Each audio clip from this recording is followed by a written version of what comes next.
चले बच्चों, हो गया क्वेश्चन। 1 घंटे में माशाल्लाह एक सवाल किया हमने जी। चलो दो कर लो नन्हे मुन्ने हैं। क्या कह रहे हैं?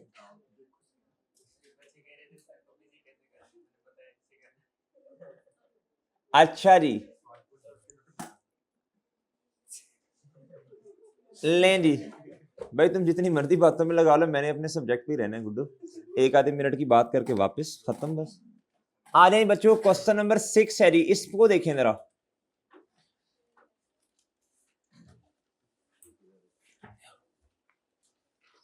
हमारे अंग्रेजी के उस्ताद होते थे 9th-10th में, उन्हें हम बातों में लगाते थे, वो फिर बहक जाते थे बेचारे। अच्छे थे, बहुत अच्छे थे।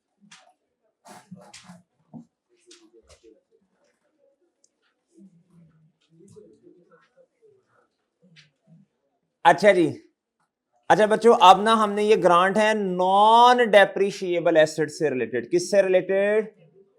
नॉन डेप्रिशिएबल एसेट से रिलेटेड ग्रांट है बच्चों, और सही है। और इसमें ना आप इनकम को ही बस जो है ना वो बढ़ाते हैं, बस खत्म। इसमें डायरेक्ट अप्रोच ही होती है। इसमें अप्रोच क्या होती है बच्चों? ये नॉन, इसमें देखो ना, डेप्रिसिएशन तो आनी नहीं है ना, बात खत्म, बस डेप्रिसिएशन तो आनी नहीं है। अच्छा ये पढ़े आप जरा। और दूसरा दूसरा कॉन्सेप्ट आपने जेहन में रखना है, मैचिंग। ग्रांट मिली आपको, चाहे नॉन डेप्रिशिएबल एसेट है। अब बच्चों देखो, इस ग्रांट को आपने इनकम का पार्ट बनाना है। कैसे कैसे? इस पर डेप्रिसिएशन नहीं आनी, लेकिन इस पे देखो नॉन डेप्रिशिएबल एसेट है। गवर्नमेंट ने ये नहीं कहना कि लैंड आपको दे दिया, बस इसको देखते रहो देखते रहो देखते रहो, इसलिए नहीं दी कि इन्वेस्ट के IS40 इन्वेस्टमेंट पोटेंशियल, जब कीमतें बढ़ी तब बेच देना। गवर्नमेंट का अपना भी फायदा है। गवर्नमेंट ने इसलिए दी होगी कि आप इधर फैक्ट्री बनाएं, आप बिल्डिंग बनाएं, उधर क्या उसका नाम है, प्लांट श्लांट लगाएं, लोगों को एम्प्लॉयमेंट अपॉर्चुनिटीज दें। और बात समझे हो? लैंड का डेप्रिशिएट नहीं होना, लेकिन इसके साथ शर्त होगी, आप देख लेना, यहाँ बिल्डिंग बनाने की या फैक्ट्री शैक्ट्री बनाने की। सही है ना? अच्छा जी भैया, आप देखें, जब आपने वो फैक्ट्री या बिल्डिंग जो है वो बन गई, उसके बाद जब तक नहीं बनेगी तब तक तो आप किसी भी चीज को डेप्रिशिएट नहीं करेंगे ना। लैंड तो वैसे ही नहीं होना। और जो शर्त लगी होगी फैक्ट्री या बिल्डिंग की, उसने डेप्रिशिएट कब से ऑनवर्ड्स होना? जब अवेलेबल फॉर यूज है। तो जब वो अवेलेबल फॉर यूज हो जाएगा, उसी बेसिस पे अब आपने क्या करना है, बोलो शाबाश। अब आपने जिस बेसिस पर डेप्रिसिएशन चार्ज की है, उसी बेसिस पर इनकम बनानी है। ओके है ना जी? मैचिंग कॉन्सेप्ट को फॉलो करना है। ये ना हो डेप्रिसिएशन चार्ज नहीं हो रही, आप ताड़ ताड़ करके इनकम बनाते जाएं, ये तो वायलेशन हो जानी है। कहता था पहले requirement, show the journal entries in the year ended 31st December 2011, 12, 13 and 14। कहता था companies policy is to recognise grants directly in, ले सर, कहता था गवर्नमेंट ग्रांट्स का कंपनी या कैश ऑफ रुपीज कितना बच्चों, on 1st Jan 2011 to assist in the acquisition of land. ले सर, किस लिए बच्चों उसने ग्रांट दी है? लैंड खरीदनी है जी। कहता एक condition of the grant is that, condition भी आगे लगा दी ना। कहता जी company builds a factory on the land. जरूरत थी कंपनी को लैंड की, गवर्नमेंट ने 12,000 रुपया दे दिया, उनका लैंड खरीद लो भाई। अच्छा जी, ले सर, अब लैंड खरीद ली इन्होंने, अभी उन्होंने कल देखते हैं ना, लैंड एक्वायर कर ली है, लेकिन शर्त गवर्नमेंट ने क्या लगाई कि जब मैं 12,000 आपको दे रहा हूं ना, आपने इससे, आपने लैंड लेके क्या इस पे बनानी है, फैक्ट्री। ले जी, कहता था land was acquired on 1st January 2000, बोले। अच्छा चलें, जल्दी से 2 एंट्रीज बता दें क्या। सबसे पहले तो ग्रांट मिली, उसकी एंट्री कर लो किताबों में, जल्दी करो, जल्दी बच्चों, जल्दी शाबाश, जल्दी जल्दी जल्दी जल्दी। Cash debit deferred grant income credit, जल्दी कर लें, जल्दी शाबाश। जी जी, आप, मैं करवाता हूं नोट, पहले करो, खुद करो, शाबाश। तो मैं बता रहा हूं ना, एंट्री करो ना जल्दी से, शाबाश। डेट डिस्क्रिप्शन वाली एंट्री करो।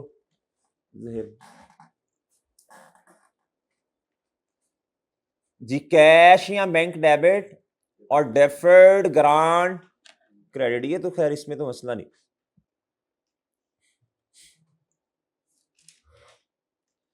अच्छा 1 मिनट इधर देखें बच्चों, आपके लिए कुछ लिखा भी है आज।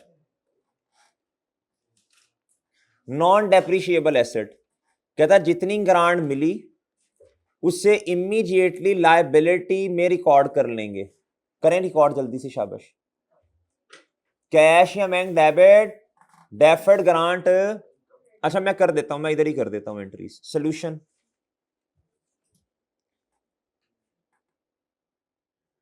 6 का ये किसका है? कॉन्सेप्ट बिल्डिंग है किसका है? या क्वेश्चन बैंक कॉन्सेप्ट बिल्डिंग का है ना। डेट,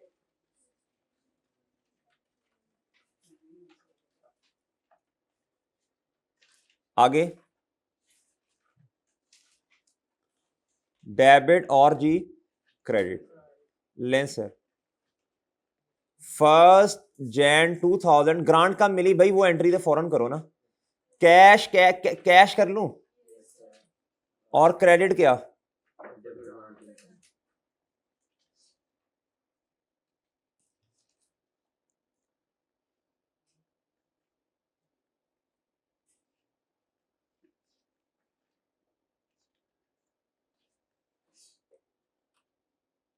ले ली, आगे जी।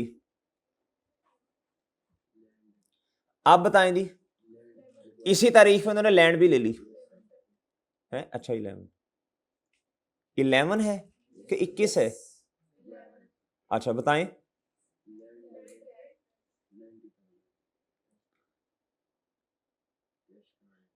और कैश, ओ भाई की मसला है यार। ओके जी, ओके की रिपोर्ट है। ले ली, ये 2 एंट्रीज तो हर बच्चा कर लेगा ना सर। इनडायरेक्ट अप्रोच में क्या होगा भाई? इसमें इनडायरेक्ट अप्रोच नहीं, इसमें डायरेक्ट अप्रोच ही है।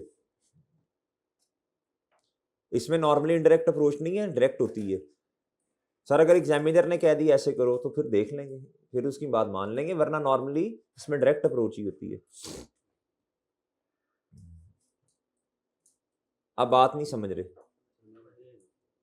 अच्छा होमवर्क में क्या करें वो अब देख लेते हैं इसके बाद। उसमें किस सवाल में मसला है? होमवर्क वाले किस क्वेश्चन में बचा मसला है? हैं? मैं देख लेता हूँ। 10 वाला बेटे उसी तरह ही है, वो 3252 वाला इस तरह है ना।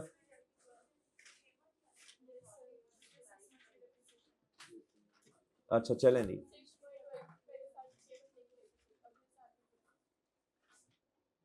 अच्छा जी आगे आने नहीं, आगे आगे कहता है जी लैंड इज नॉट, बड़ी बात बताई जी, बड़ी बात बताई जी। कहता फैक्ट्री वॉज कंप्लीटेड ऑन 31 मार्च। ये लें जी, ये क्वेश्चन कर लें, वो भी कवर हो जाएगा इसके अंदर आपका। कहता है जी factory was completed on 31 March 2000।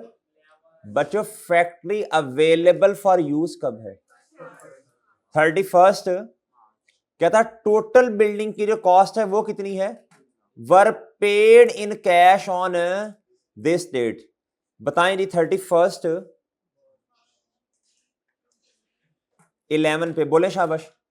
Building factory building ही ना, बिल्डिंग कितने से? और जी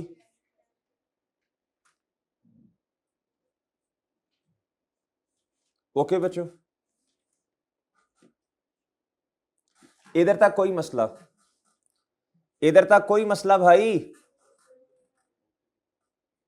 है?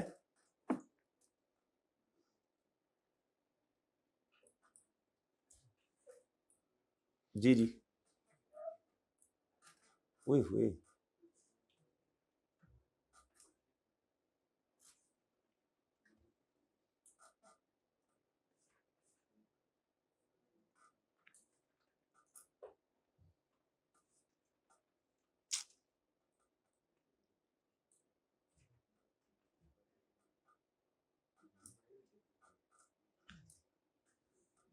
अच्छा जी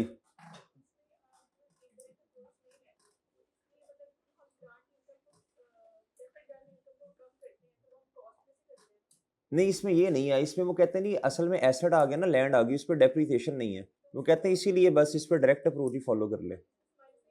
नहीं नहीं नहीं नहीं, माइनस नहीं, लैंड एक अलहदा एसेट है ना, दो एसेट्स हैं इधर, इधर लैंड एक अलहदा एसेट है, बिल्डिंग एक अलहदा एसेट है जी। अगर धक्के से एग्जामिनर के नहीं करके दिखाओ इनडायरेक्ट अप्रोच, फिर तो आपको पता ही है क्या होना। हाँ जी, किसको बोला, डेफर्ड ग्राउंड को, हाँ इसीलिए तो वो इजाजत नहीं है करने की, इसीलिए तो मसला है, इसीलिए तो इनडायरेक्ट अप्रोच इधर लगती नहीं है, समझ रहे हैं ना जी। अच्छा आप बताओ बच्चों, अब क्या करना है, जल्दी बोलो, जल्दी जल्दी, शाबाश, टेबल बनाओ, जल्दी करो, बल्कि ये पढ़ लो पहले। कहता पहले आप क्या करेंगे, पहले नंबर पे जितनी ग्रांट मिली उसे इमीडिएटली लायबिलिटी में रिकॉर्ड कर लेंगे। कहता फिर जब एसेट कंस्ट्रक्ट हो जाएगा या खरीद लेंगे तो उस पर डेप्रिसिएशन और सेम बेसिस पर लायबिलिटी को इनकम में लेके जाएंगे। ओके बच्चों, जल्दी से टेबल बना लें, जल्दी करें, शाबाश जी जी, ये लें।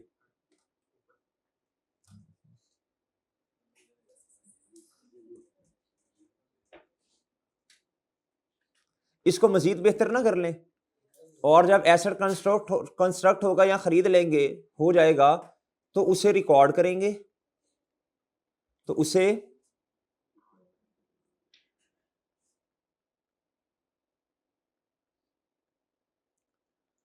और उस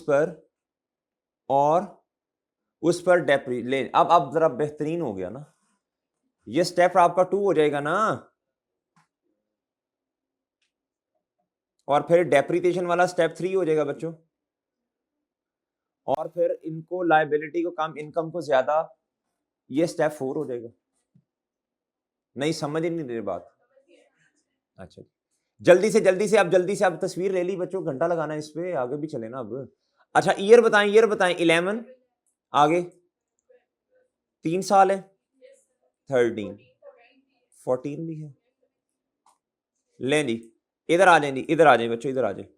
अब मुझे बताएं जी डेप्रीस, ये ईयर्स आ गए जी, ये आ गया जी डेप्रीसिएशन,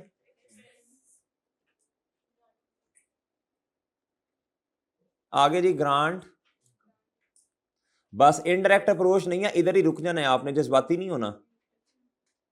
ले जी डेप्रीसिएशन एक्सपेंस मुझे बता सकते हैं कोई बच्चा जी, कितना जी, 300। लैंड नहीं डेप्रीशिएट होती बच्चों, डिवाइडेड बाय है, रेजिडुअल वैल्यू नहीं है, कितना आ गया, हाँ मल्टीप्लाई बाय 9/12 होगा इधर 75। मैं उधर जाके 3 सिफर लगा दूंगा ना, इधर जगह का मसला है मेरे पास। आगे बताएं जी, इधर नहीं बटा बुटा होना, इधर पूरा साल है, ओहो सॉरी, आगे स्ट्रेट लाइन है तो इधर भी 100 ही आएगा खैर। लेकिन देखो जब 14 में जाएंगे ना तो एसेट की लाइफ 3 साल है, 2.75 ईयर्स कंप्लीट हो चुके हैं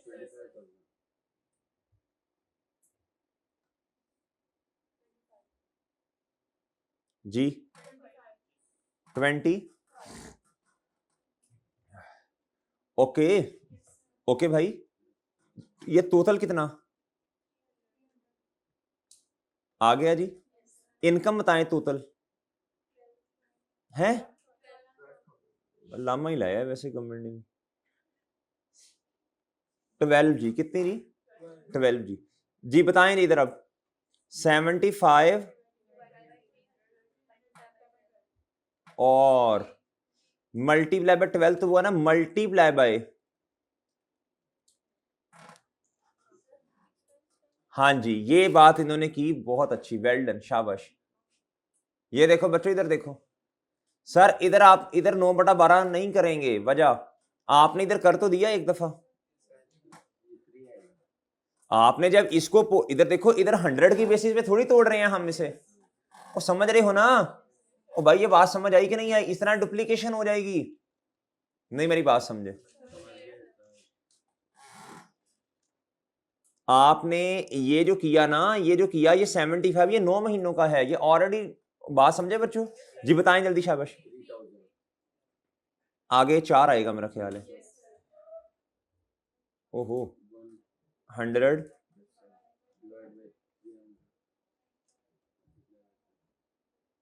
ये 12 तो उसकी है ना इनकम, इसको तोड़ा 4 आया, इधर भी 4 ही आएगा ना वैसे, ये सेम है, कर लोगे अब ये?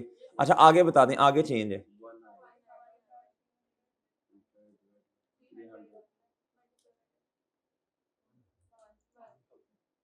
ये 12 आ गया बच्चों पूरा? ठीक है ना बच्चों? और भाई बात समझ आई है? आ गई है ना बच्चों? 9 महीने की, अच्छा 4 बनता था 1 साल का, तो 4 मल्टीप्लाई बाय 9/12 करो, ये नहीं आएगा आपका? चलें जल्दी करें, जल्दी, शाबाश जल्दी करें बच्चों, जल्दी करें, शाबाश जल्दी करें। आप बताएं डेप्रिसिएशन एक्सपेंस कितना है? जल्दी से शाबाश। 31 दिसंबर 2011 डेप्रिसिएशन एक्सपेंस, इधर 3 जीरो लगा दीजिएगा बच्चों। एक्यूमुलेटेड कितना? कुछ जज्बा ही नहीं है नजर आ रहा। ओए बच्चों बोलो सुम्मुम बुकमुन ओमियन। जी डेप्रिसिएशन रिकॉर्ड ना करूं मैं? अच्छा बच्चे वो वाला क्वेश्चन आपका कवर हो गया होगा मेरा ख्याल है, वो उसमें ऑटो एडजस्ट हो गया होगा ना? अगर 6 महीने की डेप्रिसिएशन है फिर इनकम भी उसी उसी बेसिस पे लेनी है आपने। जी डेफर्ड, डेफर्ड जी कितना? 3,000 होगा इधर। और इनकम?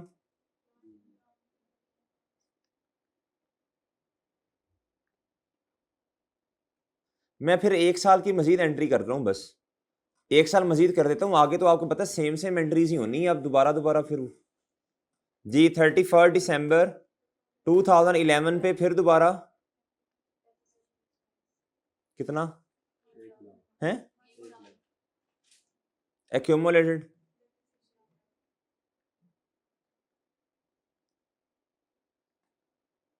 नहीं समझे बात? अच्छा अगर 12,000 है, 12,000 और 3 हिस्सों में तोड़ना है तो फिर 4,000 ही एक में आएगा ना, लेकिन वो तो खैर पहले साल में और आखिरी साल में महीनों का डिफरेंस है।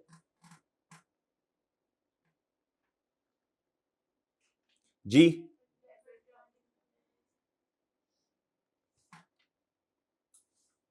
जी बोले हैं। और ओ अच्छा अब आप ऐसे करें, अभी एंट्रीज आपने पूरी नहीं की, मुझे एक्सट्रैक्ट्स बना दें और 14 तक बनाने हैं एक्सट्रैक्ट्स। देखते हैं आपको समझ भी आती है या नहीं आती, थोड़ा जरा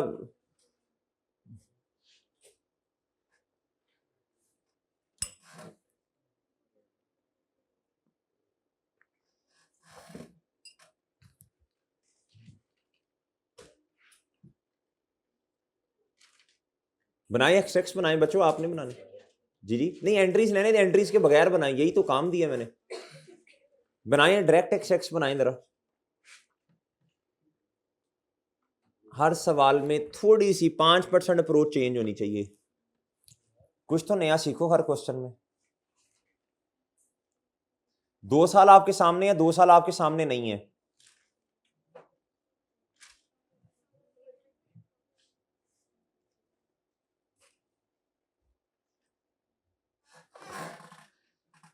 ओए माय गॉड।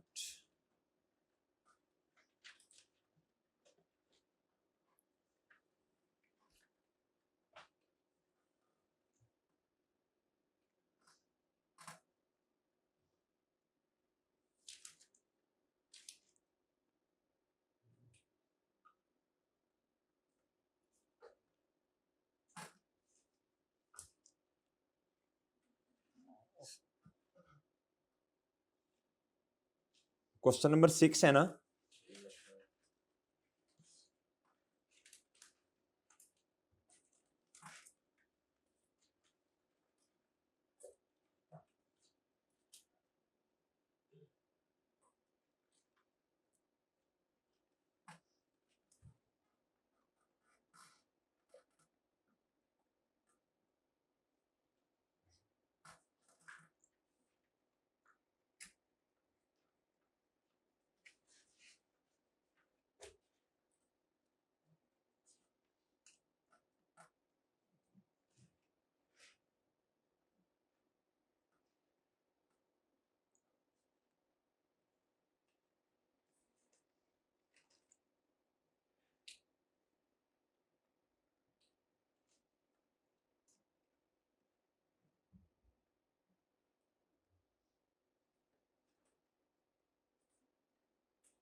जी बच्चों, हाँ जी भाई, बन गए हैं?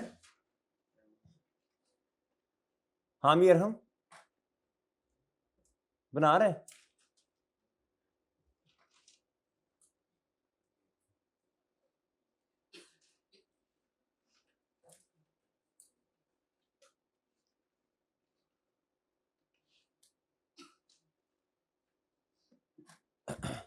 जी इधर देखें बच्चों, इधर देखें, आ जाए जी। सबसे पहले मुझे बताएं, लैंड आई जी, लैंड लैंड लैंड।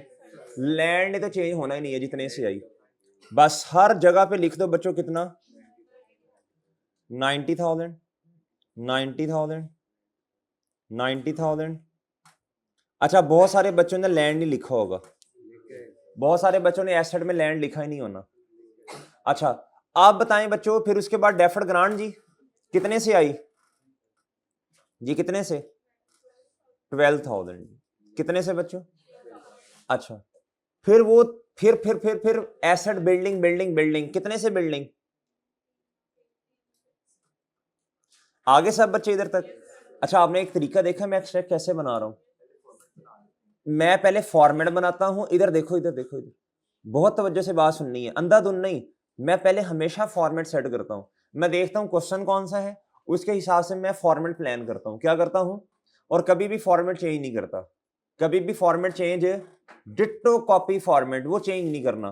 फिर क्या करता हूं मैं, फिर मैं तरतीब से चलता हूं, ये नहीं कि जल्दी से डेप्रिसिएशन लिख दूं जल्दी से, नहीं इस तरह। तो बच्चों आपको ये तो आपकी मेमोरी का टेस्ट है, फिर ये क्या है, ये कॉन्सेप्ट्स नहीं आप लिख रहे, मेमोरी टेस्ट कर रहे हैं अपनी कि मुझे कितना चीजें याद हैं सवाल में से। तरतीब से एक सिमेट्री से चलें। सबसे पहले लैंड आई होगी, मैंने लैंड को रिकॉर्ड कर लिया किताबों में। ग्रांट आई होगी, मैंने किताबों में ग्रांट को रिकॉर्ड कर लिया। तरतीब से जैसे जैसे क्वेश्चन कह रहा मैं वैसे चल रहा हूं, मैं अपनी तरफ से कुछ असम्पशन ले ही नहीं रहा ना, मैं अपनी मेमोरी को टेस्ट कर रहा हूं कि मुझे कितना याद है कितना नहीं। सही है, मैं क्वेश्चन के मुताबिक चल रहा हूं, एंट्रीज ना भी हो फिर भी मैं कर लूंगा जी। बिल्डिंग कितने की, 3 लाख की, वो आई मैंने वो रिकॉर्ड करी। अब 31 दिसंबर पर डेप्रिसिएशन आनी है, कितने की, मैं वो लिख देता हूं। अच्छा, डेप्रिसिएशन एक्सपेंस ये इस वजह से एसेट क्या होना है बच्चों, बताएं कितना जी।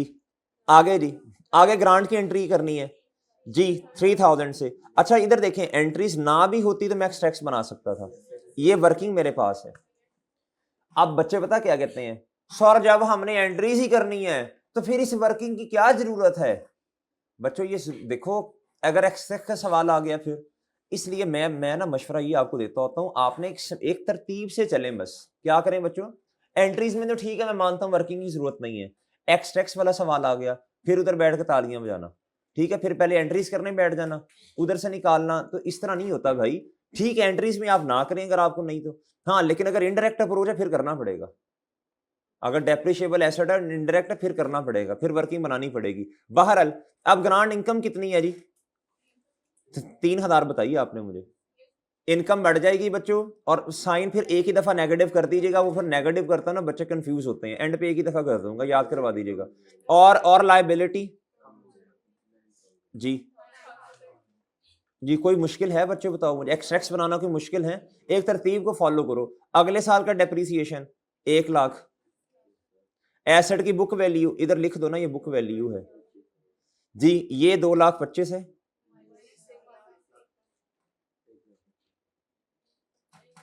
जी, इधर आ जाएगा जी। ग्रांड इनकम कितनी,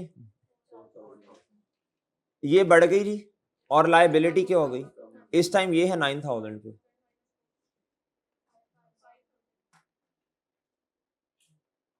है मुश्किल कुछ? आगे बच्चों, आगे डेप्रिसिएशन फिर 1 लाख है। एसेट को क्या करते हो बच्चों, बुक वैल्यू को मजीद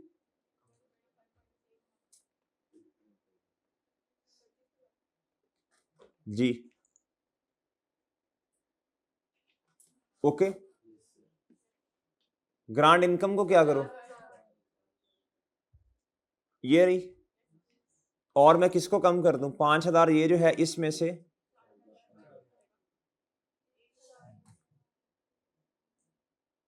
ओके जी। इतनी दफा जब सेम सवाल पैटर्न पे करेंगे तो फिर तो चीजें याद हो जानी चाहिए। आखिरी साल की डेप्रिसिएशन और एसेट कितने का है इस टाइम? रेजिडुअल वैल्यू 0 है, तो बुक वैल्यू भी कितनी होगी एंड पे? 0 ही होगी बच्चों। डन है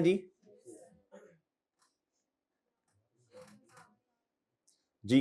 ग्रांट कितनी है जी? 1000। आखिरी साल में बचा ही एक। इनकम बढ़ गई जी और लायबिलिटी ये है ना, ले ओके बच्चों। एनी मसला मसाइल? एनी मसला? हाँ, अब एक काम और कर दो बस, ताकि ना डिफरेंशिएट हो जाए ये इनकम है ये एक्सपेंस है। कुछ बच्चे कहते हैं सर हम एक्सपेंस पे लगा दें, डिफरेंशिएट ही करना है, फिर अगर एक से ज्यादा एक्सपेंस होंगे फिर सब पे लगानी पड़ेगी, ये देख लें बस। जी बच्चों कोई मसला? जी बच्चों कोई मसला? ओए ओके है जी जी। क्या लैंड में?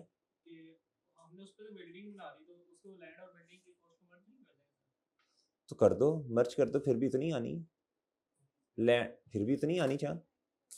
लैंड तो डेप्रिशिएट होना नहीं ना, मर्ज कर दो, इकट्ठा करके लिख दो, लेकिन वो मुश्किल हो जाता है ना। मैं तो देखो एक सिमेट्री फॉलो कर रहा हूँ ना, इधर से जितनी डेप्रिसिएशन है उधर से उतना बिल्डिंग माइनस करता जा रहा हूँ। आप मर्ज कर दो, फिर 1,90,000 ऐड कर दो बस उसमें, इस तरह भी हो सकता है, कोई मसला नहीं। ओके है बच्चों? अच्छा जी।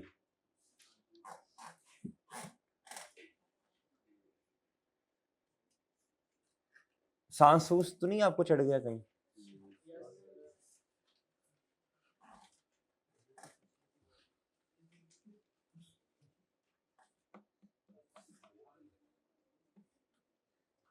जी मोहतरम।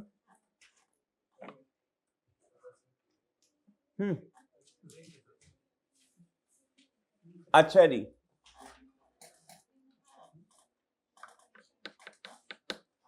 अच्छा, लर्निंग ऑब्जेक्टिव 2 पे आइएगा जरा, साथ साथ जरा थ्योरेटिकल बातें भी थोड़ी थोड़ी मोटी होते रही ना। रिकग्निशन क्राइटेरिया, आपने हर स्टैंडर्ड के रिकग्निशन क्राइटेरिया को क्रैम करना है। क्या करना है बच्चों? रट्टा लगाना है। रिकग्निशन क्राइटेरिया का कह रहा हूं, बाकियों का नहीं कह रहा जी।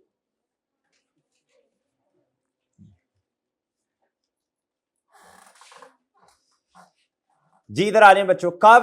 अच्छा, रिकग्निशन क्राइटेरिया, आपने ग्रांट को कब रिकॉर्ड करना है, यानी cash debit deferred grant income credit, इसको कब रिकॉर्ड करना? इसको लिख लो ना, एंट्री लिखो इसकी ना, इसकी एंट्री लिखें शाबाश, और आगे लिखें इसको रिकॉर्ड करने की बातें, इसको रिकॉर्ड, इसका रिकग्निशन क्राइटेरिया। रिकग्निशन क्राइटेरिया का मतलब होता है रिकॉर्ड करना। क्या करना बच्चों? नहीं समझ रही बात?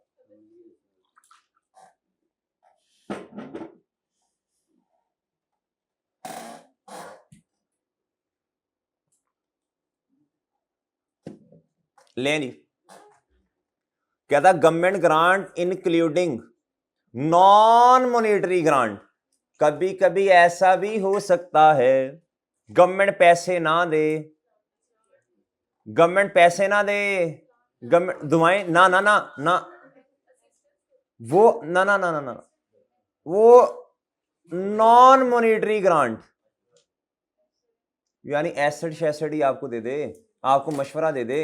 नॉन मॉनेटरी यानी पैसे ना दे, मॉनेटरी का मतलब पैसे होता है, नॉन मॉनेटरी का मतलब क्या है बच्चों? इधर मशवरा नहीं है, इधर मतलब है जी कि आपको लैंड ही दे दे ना, आपको कोई एसेट ही दे दे। कहता grant at fair value, at fair value. अभी बताता हूं फेयर वैल्यू क्या होती है। जब आपको ना नॉन मॉनेटरी एसेट दे दे गवर्नमेंट, लैंड दे दे, इस तरह की चीज दे दे, कोई और प्लांट श्लांट, तो अब आपके पास ना दो तरीके हैं जी, दो अप्रोचेज होती हैं। कितनी बच्चों? या तो इसको नॉमिनल वैल्यू पर रिकॉर्ड करो, नॉमिनल का मतलब है जितनी थोड़ी सी अमाउंट आपने पे की होती है, और दूसरी फॉर एग्जांपल जी लैंड की फेयर वैल्यू है जी, मतलब एसेट की फेयर वैल्यू है 50,000, आपने उसके लिए पैसे पे किए हैं सिर्फ 2,000 रुपया। कहता है यहां तो इस 2,000 को बस कर लो जी, आप क्रेडिट कर लो और एसेट को 2,000 पे रिकॉर्ड कर लो बस, उसने उस पर फिर डेप्रीशिएट होना है अगर डेप्रीशिएबल है तो। और दूसरी अप्रोच है फेयर वैल्यू, अभी बताता हूं तफसीलन। फिर आपको फेयर वैल्यू पे एसेट रिकॉर्ड करना पड़ता है। 50,000 है फॉर एग्जाम्पल, एसेट रिकॉर्ड करेंगे 50,000 पे, कैश होगा आपका क्रेडिट 2,000 से, और बाकी डेफर्ड ग्रांट इनकम आ जाएगी। अभी करते हैं बात। कहता शैल नॉट बी रिकॉग्नाइज, कहता इसको रिकॉर्ड नहीं करेंगे तब तक, अंटिल का मतलब तब तक देयर इज रीजनेबल एश्योरेंस। क्या बच्चों? रीजनेबल एश्योरेंस होनी चाहिए कि जी आपको पता होना चाहिए कि ये हमें मिल जाएगी। कहता the entity will comply with the conditions attaching to them. कहता आपने ग्रांट को किताबों में कब रिकॉर्ड करना है? जब आपको रीजनेबल एश्योरेंस हो कि जी जितनी कंडीशंस गवर्नमेंट ने साल लगाई हैं हम उसको पूरा कर लेंगे। एंड दूसरी शर्त द ग्रांट विल बी, अब ये सुन लें, विल बी का मतलब फ्यूचर। एक तो है ग्रांट मिल गई है, इसका मतलब है दूसरी बात ये आप ग्रांट को किताबों में तब भी रिकॉर्ड कर लेंगे जब आपको ये यकीन दहानी हो कि ग्रांट मिल जाएगी। यानी लिखो लिखो लिखो, इसका एंटर ही लिखो, रिसीवेबल की बात कर रहा, लिखो इधर लिख लो, रिसीवेबल की बात कर रहा। कैश या बैंक की बजाय क्या है बच्चों? रिसीवेबल। एक तो है ग्रांट मिल गई, फिर तो मसला ही नहीं है। अब ये अहम बात है, पेपर में सवाल आ सकता है कि जी गवर्नमेंट ने कहा जी मैं 2 महीने बाद ग्रांट दूंगी, आज बताएं कि क्या इसकी आज किताबों में इसका ट्रीटमेंट क्या? आपने कहना जी रिसीवेबल की बेसिस पे भी ग्रांट को रिकॉर्ड किया जा सकता है। कब? जब रीजनेबल एश्योरेंस हो कि ग्रांट मिल जाएगी, विल बी रिसीव्ड, और जितनी कंडीशन उसके साथ आयद हैं, अटैच हैं, वो हम पूरी कर लेंगे। इन दोनों को क्रैम करना है। क्या करना है बच्चों? ये सवाल आएगा, इसमें से थ्योरेटिकल सवाल भी आते हैं, इसमें से थ्योरेटिकल सवाल अच्छे खासे आए हुए हैं। अच्छा, उसमें पूछता है जी बताएं किताबों में रिकॉर्ड करनी है या नहीं, तो ये दोनों आपने चेप देने हैं फिर, सही है ना? अगर रिसीव होगी फिर विल बी रिसीव, नहीं फिर आपने कहना as it is received. Future की बात की, फ्यूचर में रिसीव होगी तो आपने कहना विल बी रिसीव्ड, सही है ना? आगे कहता है receipt of grant does not itself provide. अब ये देख लें, कहता जी आपको ग्रांट ना मिल गई, क्या मिल गई बच्चों, और आपको पता है जो कंडीशन अटैच हैं इसके साथ वो मैं फुलफिल नहीं कर पाऊंगा, तो कहता आपको किताबों में वो जो कैश तो आपने डेबिट कर लिया, कहता फिर आपने किताबों में डेफर्ड ग्रांट को क्रेडिट नहीं करना, बल्कि उसकी जगह कुछ और होगा, वो देखेंगे इंशाल्लाह। कहता वो फिर लायबिलिटी होगी, लोन होगा। क्या होगा? एक किस्म का, क्या समझ लेंगे उसे, वो बाद में बात कर लेंगे बाद में। कहता अगर आपको ग्रांट मिल जाए तो ग्रांट का मिलना इस बात का सबूत नहीं है कि आप कंडीशन भी सारी पूरी कर लेंगे, वो तो आप पे मुनहसर है। कहता does not itself provide conclusive evidence that the condition attaching to the grant have been or will be fulfilled, वो तो आप पे मुनहसर है ना। ग्रांट का मिल जाना इस बात की यकीन दहानी नहीं है कि कंडीशंस जो हैं वो आपने सारी पूरी कर ली हैं, या इसलिए है कि आप ये बात गलत है। क्या है बच्चों? वो तो आप पे मुनहसर है ना जी। बहरहाल कैश तो डेबिट होना है। अगर किताबों में ग्रांट, अगर कंडीशंस पूरी नहीं कर सकते आप, तो कहता कैश तो डेबिट हो गया, पैसे तो मिले, कहता फिर आप डेफर्ड ग्रांट इनकम क्रेडिट नहीं कर सकते, उसकी जगह कुछ और करेंगे, इंशाल्लाह देख लेंगे। हिंट दे दिया बहरहाल मैंने आपको। अच्छा, अब आप इधर आ जाए नॉन मॉनिटरी ग्रांट। क्या बच्चों? एक गवर्नमेंट ग्रांट में take the form of transfer of non monetary asset, यानी पैसे नहीं दिए। कहता सच एज लैंड और अदर, यानी बजाते खुद एंटिटी को एसेट खरीद के दे दिया। क्या कर दिया बच्चों? Non monetary. For the use of entity the usual treatment is to record both grant. अच्छा ये रहने दें, अभी ये पढ़ लें आके। दो ट्रीटमेंट है बच्चों, नॉन मॉनिटरी जी, नॉन मॉनिटरी जी, नॉन मॉनिटरी ग्रांट है। क्या है बच्चों? दो ट्रीटमेंट। या तो इसको फेयर वैल्यू पर रिकॉर्ड करो। क्या करो बच्चों? फॉर एग्जाम्पल 50,000 का एसेट है जी, उसकी फेयर वैल्यू है, क्या है बच्चों? 50,000 से डेबिट कर दो इसे, और 2,000 से जो आपने कैश पे किया, थोड़ा सा कैश शायद पे किया हो ना, उसको क्या कर दो बच्चों? क्रेडिट। और बाकी किधर चला जाएगा बच्चों? बताओ शाबाश। डेफर्ड ग्रांट है ये। क्या है बच्चों? ये क्या है बच्चों? ये डेफर्ड ग्रांट है। क्या है बच्चों? अच्छा, दूसरा ट्रीटमेंट क्या है? नॉमिनल वैल्यू पे रिकॉर्ड कर लो उस एसेट को। किस पे कर लो? यानी कैश जो आपने पे किया वो क्रेडिट, और वो एसेट कितने से डेबिट? 2,000 रुपए से। 2,000 रुपए से एसेट डेबिट और कैश क्रेडिट। दो ट्रीटमेंट है। कितने हैं बच्चों? दो ट्रीटमेंट है। क्या है बच्चों? दो ट्रीटमेंट। और सही है बच्चों। अगर तो गवर्नमेंट ने लैंड दे दी, अब इस लैंड के ऊपर आपने बिल्डिंग शिल्डिंग बनानी होगी, सही है ना? अब जब बिल्डिंग खरीद लेंगे तो भैया आपने बहुत तवज्जो से बात सुन लेनी है। अब आपने किताब अगर फेयर वैल्यू वाला ट्रीटमेंट किया है तो आपने ये 48,000 ये रिकॉर्ड किया हुआ है, सही है सर? अब आपने इसको आहिस्ता आहिस्ता कम करना है ना। किस बेसिस पे? जितनी यूजफुल लाइफ होगी इस बिल्डिंग शिल्डिंग की। जो अभी हम सवाल करके आए ना, नॉन डेप्रिशिएबल एसेट वाला, उसके बदले में ग्रांट मिली, फिर हमने उसके ऊपर फैक्ट्री बिल्डिंग बनानी थी, याद है बच्चों को नहीं याद? सही है ना? और हमने ये फेयर वैल्यू पर ग्रांट को रिकॉर्ड किया ना, इसीलिए तो डेफर्ड ग्रांट आ रही है। अगर आपने फेयर वैल्यू पर रिकॉर्ड नहीं करना तो फिर तो सिंपल है, फिर तो मसला ही नहीं है। आपने एसेट किस पे रिकॉर्ड किया? 2000। सही है ना? और सही है, फिर तो डेफर्ड ग्रांट आनी नहीं है ना। नॉमिनल वैल्यू का मतलब था जितने पैसे थोड़े से आपने पे किए बस उस पे एसेट को रिकॉर्ड कर लो। पे किया है ना, नॉमिनल का मतलब क्या? 2000 पे किया है, पे किया तो क्रेडिट कर रहा हूं कैश को। मैंने एग्जाम्पल में ईयर्स की है, हमने 2000 रुपया पे किया, 50,000 फेयर वैल्यू है, 2000 हमने दिया। पिछली वाले को छोड़े ना जी, हमने थोड़े से पैसे पे कर दिए, नॉन मॉनिटरी एसेट है, हमने थोड़े से पैसे पे किए। क्या किए? पिछली एग्जांपल थी नॉन डेप्रिशिएबल एसेट वाली, वो छोड़ दें इसको। गवर्नमेंट ने हमें लैंड दे दी, बस क्या दिया, और उसके ऊपर हमने क्या करना है बच्चों? बिल्डिंग बनानी है। क्या करना है? अच्छा, अब इधर आगे क्वेश्चन थोड़ा जाने देंगे तो मजीद समझ आएगी ना क्वेश्चन आगे थोड़ा। अच्छा जी, कहता था usual treatment is to record both grant and non monetary asset at the, कहता इसका जो नॉर्मल ट्रीटमेंट है ना, जो पसंद किया जाता है वो है फेयर वैल्यू वाला। कौन से वाला? फेयर वैल्यू वाला। कौन से वाला? देयर इज अ पॉसिबिलिटी कि हमने कैश पे ही ना किया हो, ये भी तो हो सकता है ना। तो फिर ये नॉमिनल वाला तो आपका ट्रीटमेंट फेल नहीं हो गया। नॉमिनल वाला ट्रीटमेंट तो आएगा ही तब जब आपने कुछ थोड़ा बहुत कैश पे किया हो। अगर नहीं किया तो 50,000 से रिकॉर्ड करो बच्चों एसेट को, और डेफर्ड ग्रांट कितने से आ गई बच्चों? जो हमने नॉन डेप्रिशिएबल वाले एसेट पिछले सवाल में, पिछले एग्जांपल में किया। और बात समझ आई है? बात समझ आई भाई? कभी कभी ऐसा होता है नॉन मॉनिटरी एसेट आया, हमने 1 रुपया पे नहीं किया, जिस तरह पिछले सवाल में था। हमने कहा जी लैंड डेबिट और डेफर्ड ग्रांट क्रेडिट, हमने कौन से वाला ट्रीटमेंट किया? फेयर वैल्यू वाला। कौन से वाला? Fair value. हम एज्यूम करते हैं वही उसकी फेयर वैल्यू है। अच्छा, दूसरा ट्रीटमेंट ये है कि अगर कभी आपने थोड़े बहुत पैसे दे दिए, अब उसमें भी 2 ट्रीटमेंट है, या तो ये वाला कर लो या फिर ये वाला। ये वाला करोगे तो एसेट डेबिट जितने से आपने पैसे पे किए और कैश, लेकिन इधर आके ना ग्रांट में और एसेट में फर्क आ जाएगा। ये 48,000 से आएगी, एसेट 50 से है, बाकी 2000 क्रेडिट हो जाएगा कैश। सही है ना? सही है भाई? अच्छा इधर आओ अब जरा। कहता फेयर वैल्यू क्या होती है? हाँ sorry, alternative treatment is to record both asset and grant at nominal amount. दूसरा ट्रीटमेंट क्या है जी? लेकिन दोनों में से अच्छे वाला कौन सा है जी? दोनों में से अच्छे वाला कौन सा है? अच्छा, अभी फेयर वैल्यू नहीं मैं पढ़ा रहा, इसकी डेफिनेशन नहीं पढ़ा रहा। इधर आओ जरा। कहता है example 5, government granted the entity an asset. अब मुझे नहीं पता एसेट कौन सा है, खामोश है वो। कहता है वो पेड अ नॉमिनल अमाउंट, हमने कितने पैसे पे किए? 2000। अब पे किए, क्वेश्चन बताएगा। कहता however fair value of asset is, कहता pass the general entry under both options. क्या बच्चों? दोनों ऑप्शंस में आपने एंट्रीज करनी है जी। अगर नॉमिनल है तो एसेट डेबिट कैश क्रेडिट। ओए होए, 1 मिनट यार, ये तो मिक्स हो गया ना।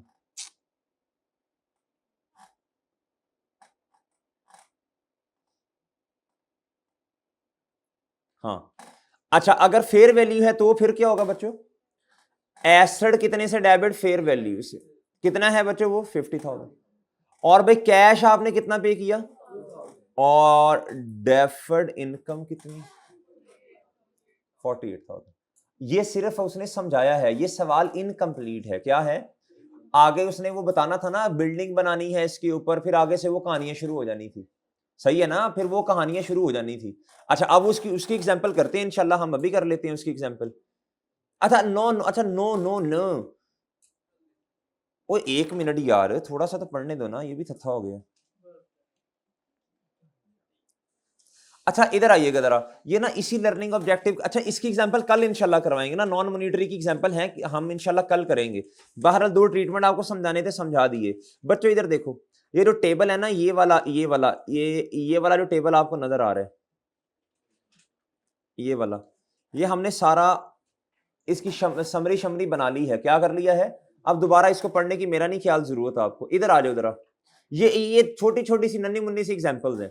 कहता state the time of recognition of income relating to following government grants. ये आपको सफल नजर आ गया? कौन सा? एग्जांपल 6 है ये। अच्छा इधर देखें, आपने उसने डिफरेंट ऑप्शंस दिए आपको, डिफरेंट सिनेरियोज दिए। उसने कहा रेवेन्यू एक्सपेंस है और जी क्या उसका नाम है, उसमें से ना पास्ट एक्सपेंस से रिलेटेड ग्रांट है, फिर फ्यूचर एक्सपेंस से रिलेटेड है, फिर डेप्रिशिएबल एसेट से रिलेटेड ग्रांट है। ये डिफरेंट ऑप्शंस दिए, सिनेरियोज दिए। कहता ग्रांट रिसीव हुई for manufacturing goods working condition for, sorry manufacturing नहीं, maintaining working good working condition in the grant आज मिली, डायरेक्ट प्रॉफिट और लॉस में ले जाओ। कहता है record immediately in as an income. आगे लिख भी लो ना आगे। ये बहुत अच्छा क्वेश्चन है। आई कैप ने इसी क्वेश्चन को मेरा ख्याल बेस बना के ना सिनेरियोज बना दिए हैं, 3-3 नंबर के, 4-4 नंबर के, इसी को देख के बनाए होंगे, बस अंग्रेजियां ज्यादा लिख दी होंगी।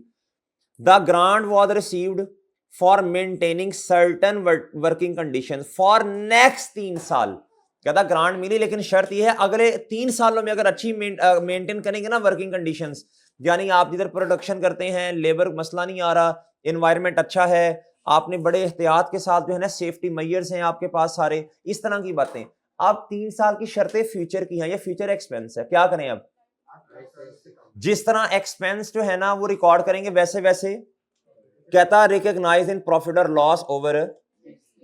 उसने सिर्फ ये पूछा ना कि ग्रांट को कैसे रिकॉर्ड करना है, इसलिए इसने सादा सा जवाब दिया। कहता grant was received for installation of a plant. किस लिए ग्रांट मिली बच्चों, उसकी लाइफ कितनी है, एंड बीइंग डेप्रिशिएटेड यूजिंग। बताएं बच्चों, एक तो आपने उसको इनकम का पार्ट बनाना है अगले, बोलो शाबाश, 15 सालों पे, और कैसे, रिड्यूसिंग बैलेंस मेथड को इस्तेमाल करके। ऐसे ही है ना जो हमने क्वेश्चन किया था, रिकॉग्नाइज इन प्रॉफिट और लॉस ग्रांट को, इनकम को, over in proportion to depreciation expense. Straight line नहीं, रिकॉग्नाइज 30%। वो जो टेबल बना के दिया था आपको क्वेश्चन में और उसमें, the factory was awarded to facilitate the acquisition of, sorry the grant was recorded acquisition of. उन्होंने कहा जी आपको पैसे दिए, उन्होंने कहा जी एक्वायर कर लें आप लैंड खुद, सब्जेक्ट टू बिल्डिंग ऑफ। इसको बताओ, लैंड तो देखो ना डेप्रिशिएट होना तो फिर इनकम पड़ी रहेगी, क्या होगा फिर, over the useful life of. कहता रिकॉग्नाइज प्रॉफिट और loss over the useful life, यानी लैंड तो डेप्रिशिएट नहीं होना तो ना उसने डेप्रिशिएट होना, फिर चुप करके बैठे रहे। जब बिल्डिंग आ जाएगी, जब उसे डेप्रिशिएट जिस बेसिस पे करेंगे वैसे वैसे इनकम बनती जाएगी। ये इसके क्वेश्चन कर लिए ना हमने। अब आगे कहता था grant was awarded to facilitate the acquisition of land for dairy farming subject to condition for maintaining 70% local employment for next. ये बताएं कैपिटल एक्सपेंडिचर है या रेवेन्यू? रेवेन्यू, ये नॉन करंट एसेट थोड़ी खरीदना है, ये तो रेवेन्यू एक्सपेंस है। और उसमें पास्ट है या फटूरे है, फ्यूचर। बताएं कंडीशन क्या है, 70, और कितने सालों में। अब आप इसमें अगर बड़ा सवाल आता 3 के नंबर का, आप लिखते अगर कंडीशन आपको लग रहा हम मीट कर लेंगे तो फिर जी क्या उसका नाम है, अगले 10 सालों में आपने एक्सपेंस बनाना है, लिहाजा इसी बेसिस पर अगले 10 सालों की बेसिस पे आप प्रॉफिट और लॉस में ग्रांट को ले जाएंगे। लें सर जवाब देख लीजिएगा, देख लेंगे अगले 10 साल होगा जवाब, इन प्रॉफिट और लॉस ओवर। अब उसने ये नहीं आपको कहा कि डायरेक्ट अप्रोच है इनडायरेक्ट, वो बेनिफिट की बात कर रहा है। किसकी कर रहा है? अगर डायरेक्ट अप्रोच होगी तो इनकम को ले जाएंगे, उसने खैर बात ही खैर इनकम की है ना, उसने इनडायरेक्ट।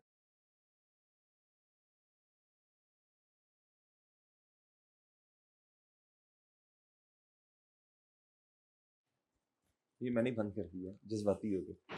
अच्छा वो मैं, अच्छा जी मैं ये अर्ज कर रहा हूं, पता नहीं ऑनलाइन वालों को ये बात आधे मिनट की गई कि नहीं। मैंने ये कहा इधर ना, उसने जो क्वेश्चन पूछा उसने कहा था state the time of recognition of income. इसमें उसने इनडायरेक्ट अप्रोच की बात ही नहीं की ना, इसमें उसने डायरेक्ट अप्रोच की बात की है। इनकम कब रिकॉर्ड होगी, और इनकम का रिकॉर्ड होना डायरेक्ट अप्रोच में होता है, इनडायरेक्ट में होता ही नहीं है। ये बहुत अच्छा क्वेश्चन है। ये क्या है बच्चों, इसने सारे हमारे जितना भी हमने पढ़ा था ना, इसने सारे हमारे क्या कर दिए, समरी, ये समराइज क्वेश्चन है, डिटेल नहीं है। थ्योरी में इतनी बातें नहीं लिखनी होती। खैर ये उसने समरी इस फॉर्म में ना हमसे पूछ लिया, क्या बच्चों को कॉन्सेप्ट समझ आए हैं या नहीं। ठीक है जी, आपका होमवर्क क्या है,